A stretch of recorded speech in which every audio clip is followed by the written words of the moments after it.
Welcome back, everyone. Today's deep dive is all about something I've been thinking a lot about lately: holistic beauty. It's one of those things you hear tossed around, but like, what does it actually mean? How is it different from just like regular beauty? Yeah, it can definitely feel a little bit like mystical Yeah. sometimes. But really, at its core, holistic beauty is about understanding that our well-being, our mind, our body, our spirit, all of that Yeah. is interconnected and it impacts how we look and feel on the outside. Okay, so it's about more than just like slapping on a face mask and calling it a day. Exactly. It's about taking a more holistic approach, considering all aspects of our lifestyle. So for this deep dive, we're going to be looking at a really interesting article from Spavelous magazine. I don't know if you guys have checked it out, but they have great content about, well, spas, obviously, but also wellness and beauty and all that good stuff. Oh yeah, Spavelous is a great resource. They always have really insightful articles. Right. And this one on holistic beauty really caught my eye. One thing that really jumped out at me was are you ready for this? Our skin absorbs about 60% of what we put on it. 60%, that's like Oh huge. yeah, that's a big one.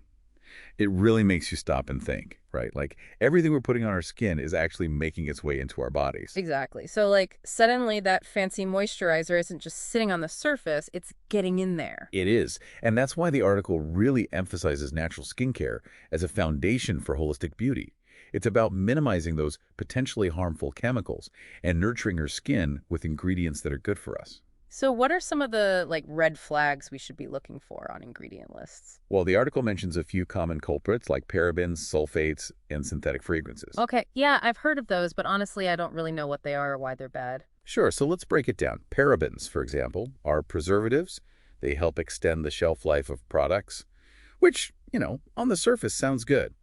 But studies have shown that they can mimic estrogen in the body, and there are concerns about potential hormonal disruptions, especially with long-term use. That doesn't sound good, so I'm guessing we want to avoid those as much as possible. Yeah, it's definitely something to be mindful of. And then there are sulfates. Those are the detergents that create that lathering effect we're used to in shampoos and body washes. But they can be really harsh, stripping away the skin and scalp's natural oils, which can lead to dryness and irritation. So, that tight, squeaky clean feeling is actually not what we're going for. Not really. It might feel clean, but it's actually doing more harm than good in the long run. Got it.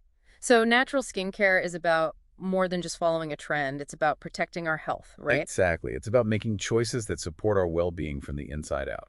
And speaking of inside out, the article also talked about how what we eat impacts our appearance. Absolutely. There's that saying, you are what you eat. And when it comes to our skin, hair, and nails, it's so true. Totally. They had this whole section on beauty boosting foods. Things like avocados, berries, leafy greens, nuts, and seeds. Basically all the delicious stuff. Right. And it's not about restrictive dieting. It's about nourishing ourselves with nutrient-rich foods that support our overall health and, as a result, our beauty. So it's like you're giving your body the building blocks it needs to create healthy skin, hair, and nails. Precisely. And each of those foods has specific benefits. Like avocados are packed with healthy fats that contribute to skin elasticity and hydration. Berries are full of antioxidants that combat free radical damage, which can lead to premature aging. And leafy greens are loaded with vitamins and minerals that support overall skin health. Okay, so we need to be eating the rainbow, basically. Pretty much. The more colorful your plate, the better. All right, I'm sold. Now, there was another element in the article that I wanted to talk about, this whole mind-body connection, like Mm. how our mental and emotional state can actually affect how we look. Yeah, that's a really fascinating aspect of holistic beauty. We've all experienced it when we're stressed. We tend to break out. Our skin looks dull. We just don't feel our Oh best. my gosh. Yes, stress is definitely my skin's worst enemy. But like, what's the actual science behind that connection? Well, when we're stressed, our bodies release a hormone called cortisol. And while cortisol is helpful in short bursts, chronically elevated levels can wreak havoc on our skin. Oh no. What does it do? Well, it triggers inflammation, increases oil production, and can even disrupt our skin's barrier function, leading to dryness and sensitivity. So basically, stress is making me break out and look tired. Fantastic. It's not ideal, Yeah. but the good news is that there are things we can do to manage stress and mitigate its impact on our skin. Okay, tell me everything. What does the article recommend? It suggests things like deep breathing exercises, yoga, meditation, even journaling as ways to de-stress and promote relaxation. I've heard about all that stuff, but I'm not gonna lie, sometimes I feel like it's a little bit, you know, like, can deep breathing really make a difference in my skin? It really can. Yeah. Studies have shown that practices like mindfulness and meditation can help regulate cortisol levels, reduce inflammation, and even improve sleep quality, which is crucial for skin repair and regeneration. Okay, maybe I need to give it a try. I mean, it can't hurt, right? Exactly. And even a few minutes a day can make a difference. So we've talked about natural skincare, the mind-body connection. What else does this holistic beauty thing encompass? Well, the article also touches on something that I think is really important, ethical considerations. Interesting. I don't think I've ever thought about the ethics of beauty before. Yeah, it's something that's becoming more and more important to people. It's about aligning our beauty choices with our values and recognizing that our decisions have an impact beyond ourselves. Okay, I'm intrigued. Tell me more. So it's about things like choosing cruelty-free products, supporting brands that are committed to sustainable practices, being mindful of the environmental impact of our beauty routines. It's about recognizing that true beauty goes hand in hand with responsibility and compassion. That's a really interesting perspective. It's like, it's not just about how we look, it's about the impact we're having on the world around us. Exactly. And it's empowering to realize that we can make a difference through our everyday choices. This is all really fascinating, but I have to admit, sometimes I get a bit overwhelmed by it all. Like, there are so many things to consider, so many products to choose from. It can all feel a bit overwhelming. And then there's that whole, natural and organic often means super expensive. Yeah, it's understandable to feel that way. But the article actually addresses some of those common misconceptions. For example, the idea that holistic beauty has to be super expensive just isn't true. Oh, good. There are definitely pricey options out there, but there are also plenty of affordable ways to incorporate holistic principles into your routine. So it's more about making informed choices and finding what works for you rather than breaking the bank. Exactly. And the article also talks about how holistic beauty is not about instant gratification. It's about those sustainable long-term changes. Okay, yeah, that makes sense. It's like you can't expect to see results overnight, right? It takes time for your body to adjust and for those deeper changes to reflect outwardly. You got it. And honestly, those results end up being much more lasting and meaningful because they come from a place of genuine self-care and well-being. I love that. So, for someone who's feeling inspired to dip their toes into the holistic beauty world, where do they even begin? The article really emphasizes that you don't need to overhaul your entire routine overnight. Start small. Make one change at a time. Like swap out your conventional face wash for something with more natural ingredients. Or try incorporating a few minutes of mindfulness into your day. Or add an extra serving of veggies to your dinner. Small changes, consistently applied, can make a huge difference over time. I love that approach. It feels so much more approachable than trying to do everything at once. So, are we ready to dive into some more specific examples and tips? Let's get into the nitty-gritty and explore some practical ways to bring these holistic beauty principles to life. All right, so let's get down to brass tacks here. Let's say someone's listening and thinking, okay, I'm in, I want to try this holistic beauty thing.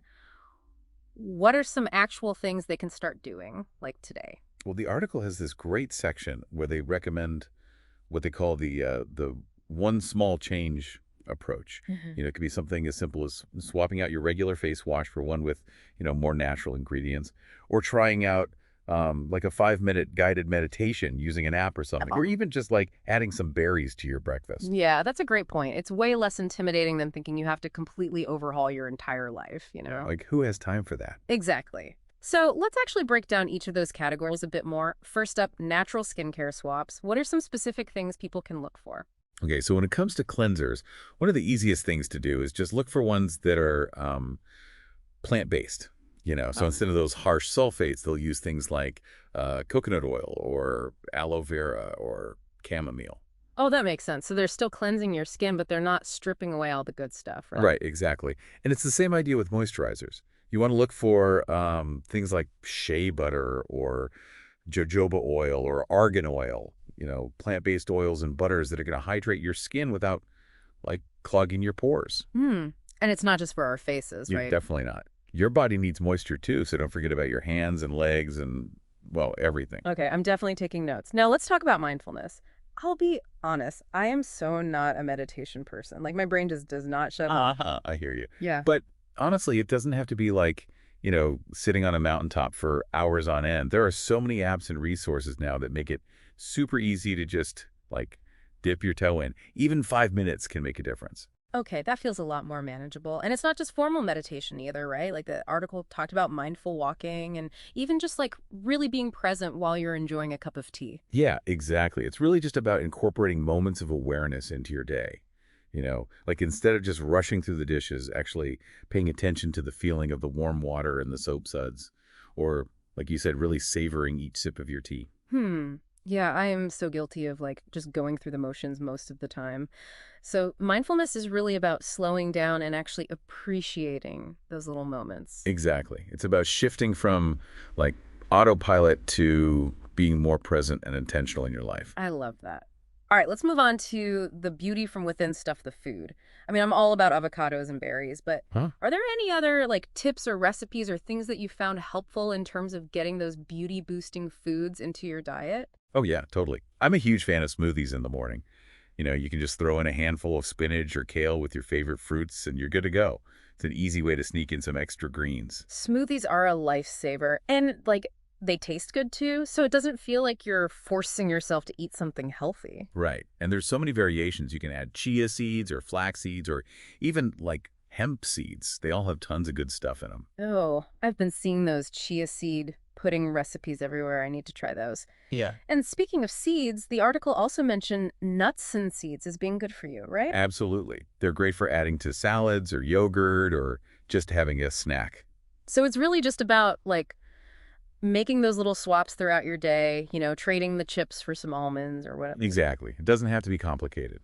As we're talking about all of this, it really strikes me that holistic beauty is not just about how you look, right? It's like a whole way of life.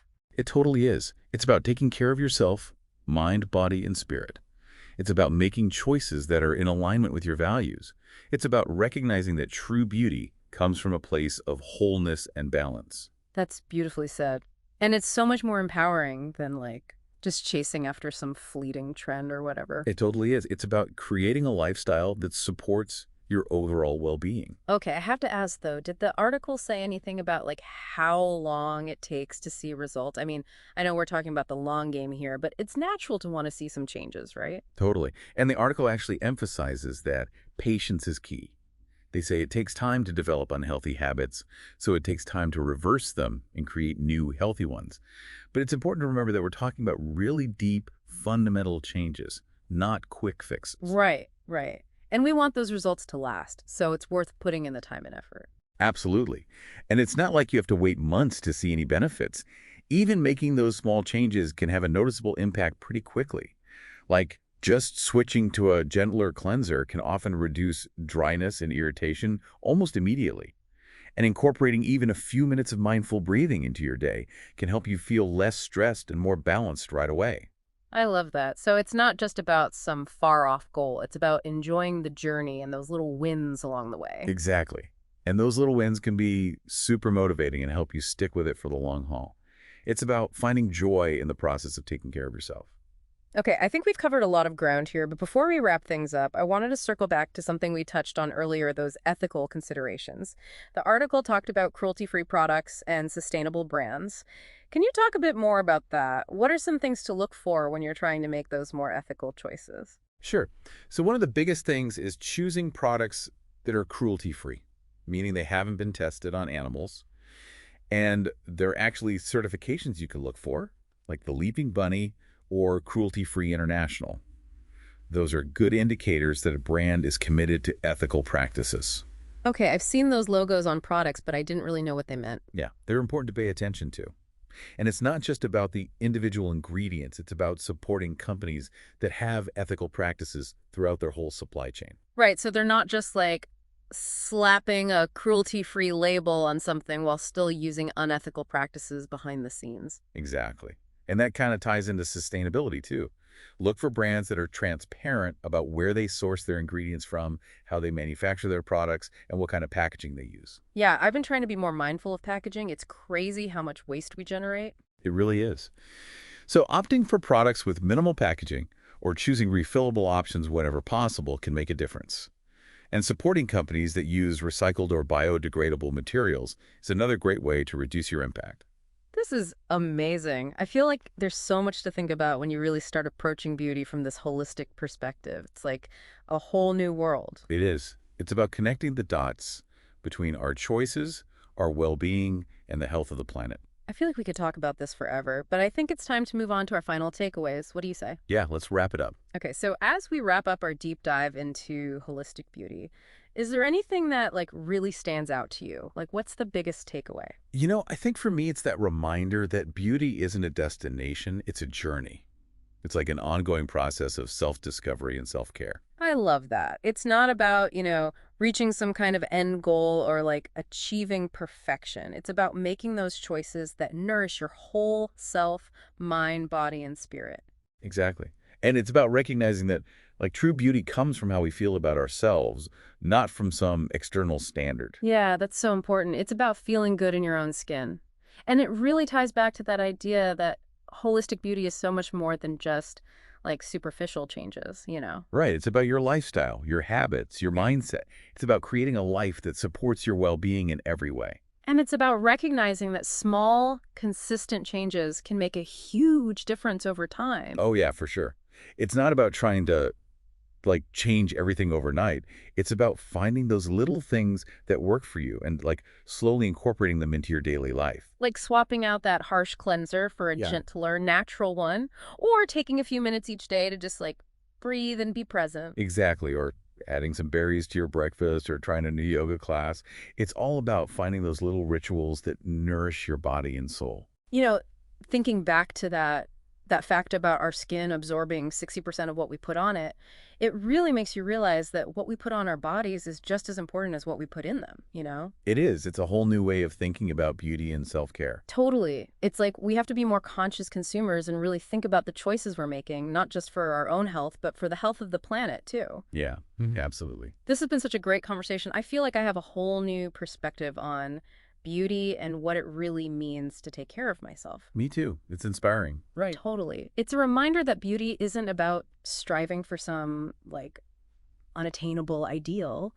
It's about embracing our unique individuality and Yeah. finding joy in the process of, taking care of ourselves. I love that. So to our listener out there, if you've been with us on this journey, this deep dive into holistic beauty, what's one small step you can take today to kind of start your own journey towards, a healthier, happier you? Maybe it's trying out that meditation app you've been curious about, or swapping out that conventional lipstick for a natural alternative. Or maybe it's just, taking a moment to appreciate your own unique beauty. Whatever it is, just remember that it's about progress, not perfection.